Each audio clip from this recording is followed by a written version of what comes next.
Welcome back. आपकी अदालत में आज हमारे मेहमान हैं भारतीय जनता पार्टी की तरफ से प्रधानमंत्री पद के उम्मीदवार नरेंद्र मोदी।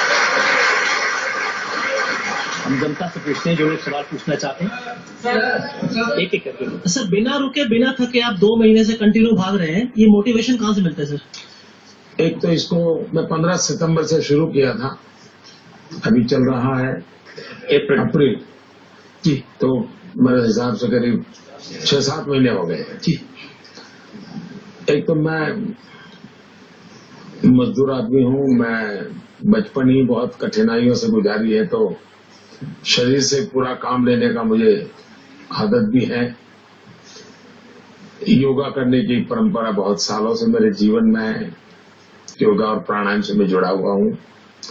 लेकिन उससे भी ज्यादा मेरा ये मत है, काम करने की थकान कभी नहीं होती है, थाक लगती है काम न करने की। मुझे काम करने का संतोष मिलता है। और तीसरी बात है, जनता जनार्दन के आशीर्वाद इतनी बड़ी ताकत होती है, वो आपको दौड़ाती रहती है।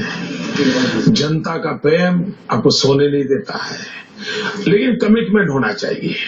अगर कमिटमेंट है तो बहुत तेजी से कनेक्ट होते हो, और अगर तेजी से कनेक्ट होते हो तो आप चीजों को कन्वर्ट भी कर लेते हो।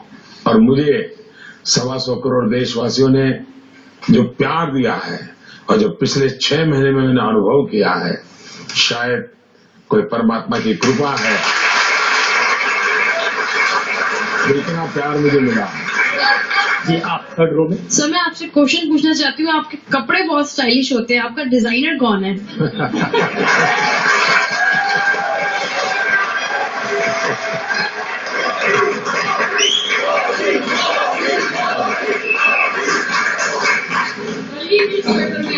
देखिए, ऐसा है कि मैं अब इस ऐसी जगह पे पहुंचा हूं तो भांति भांति की बातें होती है, लेकिन मैं रियलिटी बताऊं, मैं बहुत छोटी आयु में घर छोड़ दिया, तो एक छोटे से झोले में ही मेरा सामान रहता था।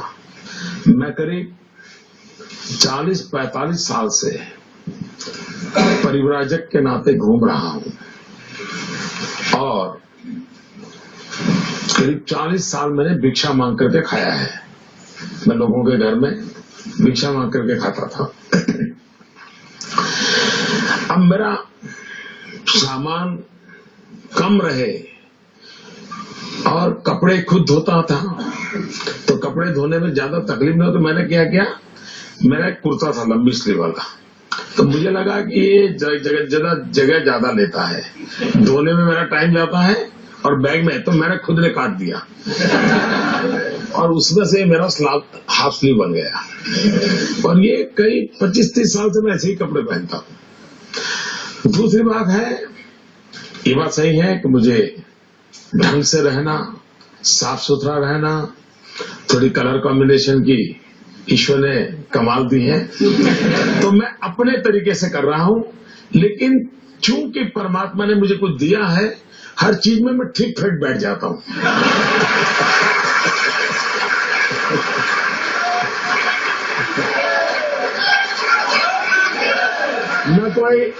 न कोई मेरा फैशन डिजाइनर है, न ही कोई इस प्रकार की व्यवस्था है। जरूर टेलर तो लगता है, तो टेलर के वो बनाता है और वही मेरी गाड़ी चलती है। लेकिन मुझे अच्छा लगा ये सुन करके कि मैं कुछ ढंग से रहता हूँ। कोई जानता नहीं था कि आपके जीवन के बारे में, अभी थोड़े दिन पहले पता चला आप स्टेशन पर चाय बेचते थे। ये बात सही है कि मैं खुद इन चीजों को ज्यादा बताता नहीं हूँ। गुजरात में लोगों को काफी पता है, गुजरात में कोई नया नहीं है, लेकिन अब जरा गुजरात के बाहर मेरी बातें बहुत हो रही, तो फिर अपने आप, और आजकल तो मीडिया इतना वाइब्रेंट है कि हमारे जेब से अगर कोई चीज गिर भी जाए तो अखबार में तस्वीर आ जाती है। तो पता चला, फिर क्या हुआ कि एक दिन मैं यहाँ दिल्ली में आया था, शायद अक्टूबर महीने में यहाँ की रैली थी। उसी दिन कांग्रेस के लोगों ने बड़ी अनाप शनाप गालियां भी दी थी। मोदी तो अमेरिका का एजेंट है, दिखना है अमीरों पे वगैरह वगैरह। मुझे बड़ी पीड़ा हो रही थी। मुझे लगा ये इस प्रकार की भाषा जो एक बार मुझे कहना पड़ेगा। मैं जीवन में पहली बार यह दिल्ली में ही रोहिणी में जब मेरा एक रैली हुई थी, मैंने कहा मुझे क्या ये बोल रहे हो लोग, इन्हें पता है हम कौन है।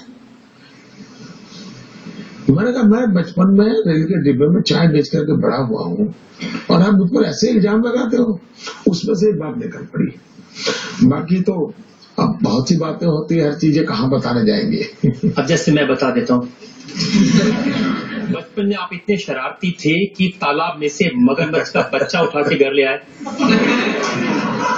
मैं शरारती कम, साहसिक ज्यादा था।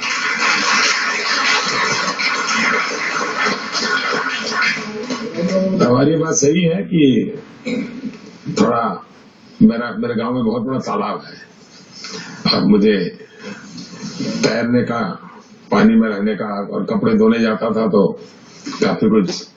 तो एक दिन ले आया, तो स्कूल ले गया तो हमारे टीचर वगैरह बड़े परेशान हो गए।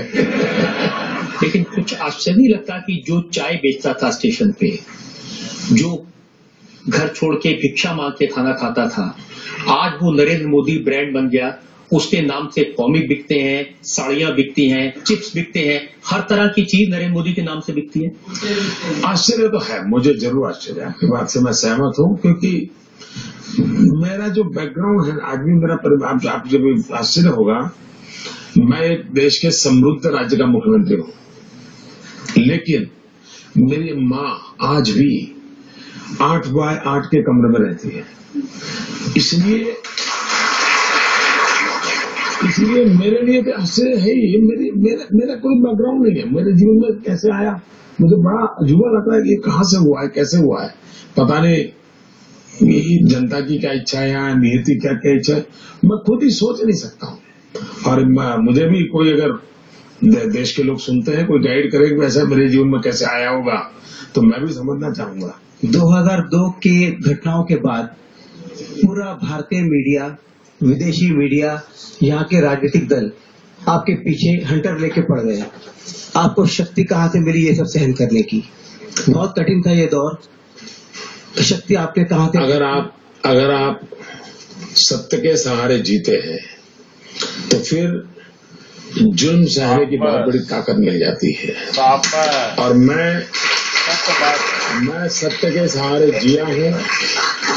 जुल्म आज भी चल रहे हैं और शायद वो कठोर तपस्या थी, उसमें से मैं तप करके निकला हूँ। इसी के कारण शायद 125 करोड़ देशवासी मुझे इतना प्यार कर रहे हैं।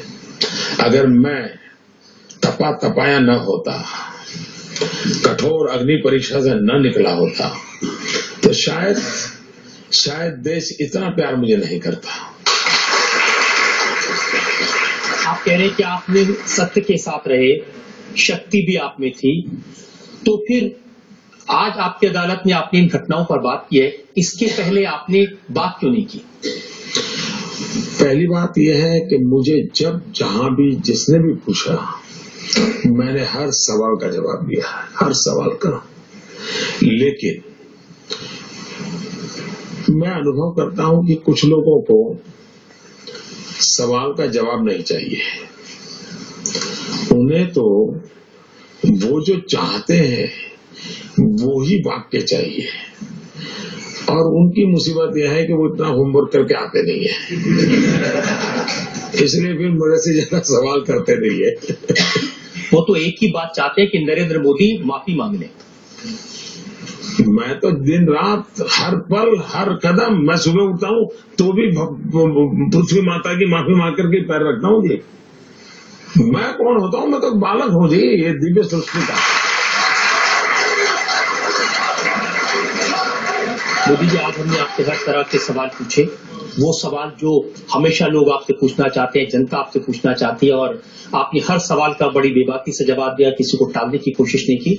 हम एक ब्रेक के रुकेंगे और ब्रेक के बाद सुनेंगे आपकी अदालत में आज के जज डॉक्टर पुष्पेश पंत का फैसला आज के मुकदमे।